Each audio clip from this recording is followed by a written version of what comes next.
Now that we've taken a look at a couple of 27-inch and 32-inch 2024 QD-OLED models, I want to take a look at a display that may not only be suited for gaming, but will work for content creators as well. Enter the MSI 341 CQP 34-inch ultra-wide QD-OLED monitor. The same QD-OLED technology that's built into a lot of these new QD-OLED monitors, but in an ultra-wide form factor that should be amazing for editors who need more screen real estate. Let's talk specs and features, pros and cons, demo some gameplay, and more to help you find out if the 341 CQP is the right QD OLED for you. Let's roll that unboxing.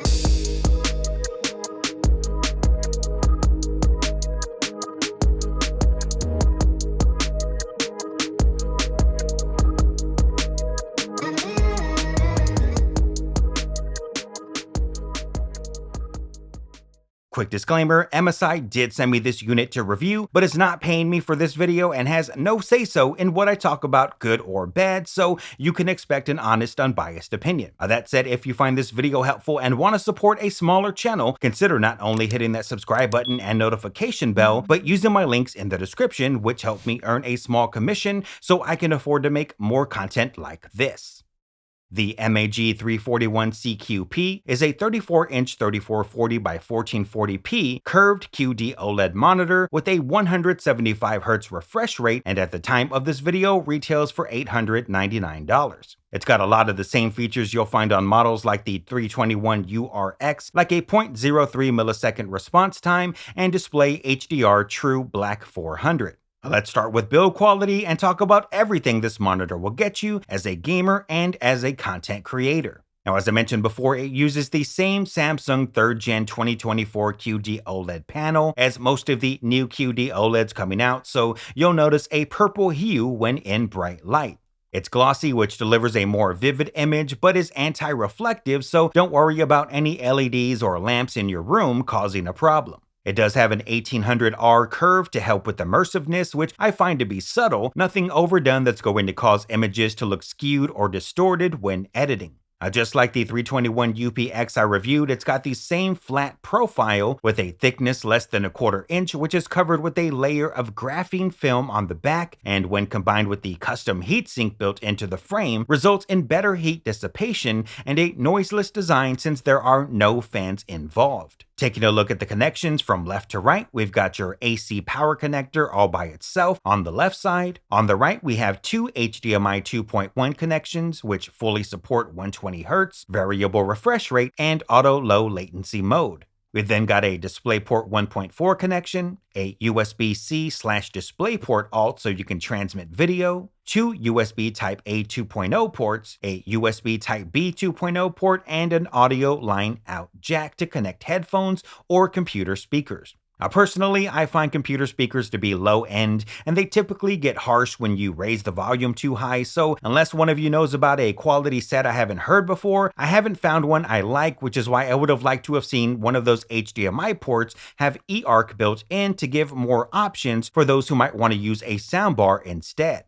Now, I have it connected to my PC with an audio interface going out to a high quality set of studio monitors, but if I wanted to connect my PS5, I wouldn't be able to do that, so having that soundbar option would be nice. You could always use a set of headphones to solve that issue. I'm not a headphones guy, they make my ears sweaty, but to each their own. The monitor is 100mm by 100mm VESA mount compatible, and that's really important here as this is probably the most intrusive stand of any monitor I've reviewed. Not only does the stand have a depth of almost 13 inches from the back of my desk, but it sits about 25 inches wide, which is a huge amount of space, especially if you have things like an audio interface sitting on your desk. I'd personally recommend a monitor arm mount in this case. It is height adjustable with a max height when raised of a little over 20 inches. It can also tilt upward and downward, and can swivel a pretty decent amount to each side.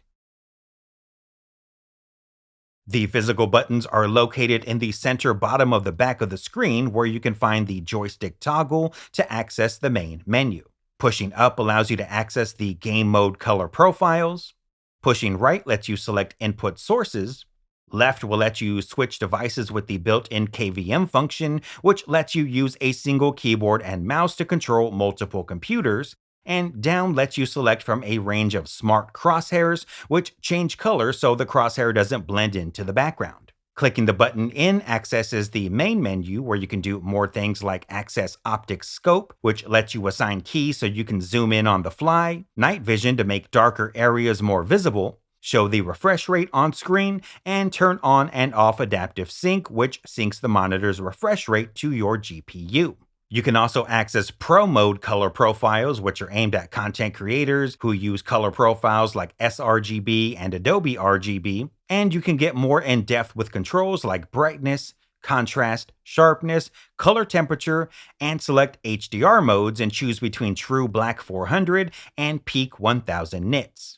It's when we get to the bottom of the menu where we need to take some time to talk about. You see, there are a lot of QD-OLED monitors coming out this year, and they all pretty much have a standard 3-year OLED burn-in warranty, just like MSI, but even with that, I'd still feel a little uncomfortable knowing I'm going to have static images up a lot, as I do way more editing than gaming. Where MSI separates itself is with the addition of OLED Care 2.0. Now, most QD-OLED monitors are going to have a pixel and panel refresh option, which the MSI does have under Panel Protect. However, you're also getting burn-in protection here that's huge when it comes to those who work more than play. We have Pixel Shift, which moves the pixels of the screen at regular intervals, Static Screen Detection, which will detect when an image on screen hasn't moved in a while and will automatically reduce its brightness, Multi-Logo Protection, which will detect and scan logos and reduce their luminance to prevent burn-in, Taskbar Detection, which will scan the taskbar and reduce its luminance,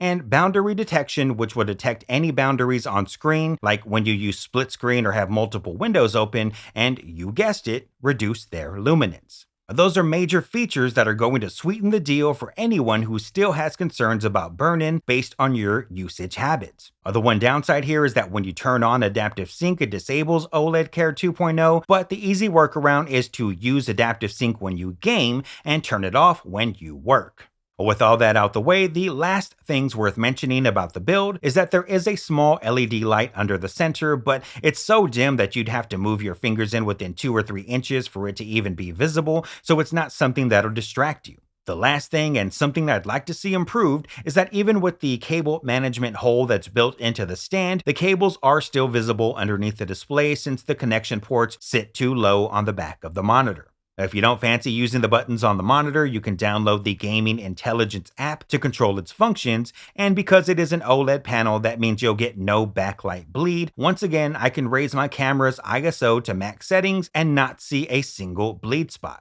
I also appreciate that the monitor came with its own color test report, which was analyzed by a Konica Minolta color analyzer and came back with an sRGB coverage of 100%, an Adobe RGB coverage of 97%, and a DCI-P3 of 99% with a delta E at 1.02. Now, I'm still searching for the perfect tool so that I can get my own readings for you guys because I know that's important, so I can measure things like total nits, color gamuts, and test response times, so bear with me, and if you've got any info on things that'll make these videos even better, share them in the comments below. Let's go ahead and check out some gameplay before we wrap up this video.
And there you have it. Now let me know what you think of the 341C QP and if the OLED Care 2.0 protection is enough to sway your vote over the competition. If you think there are better alternatives or a monitor you'd like to see on this channel, drop that in the comments below so I can do my best to get my hands on it. Don't forget to use my links if you decide to buy, but that's going to wrap things up for today. I'll see you next time.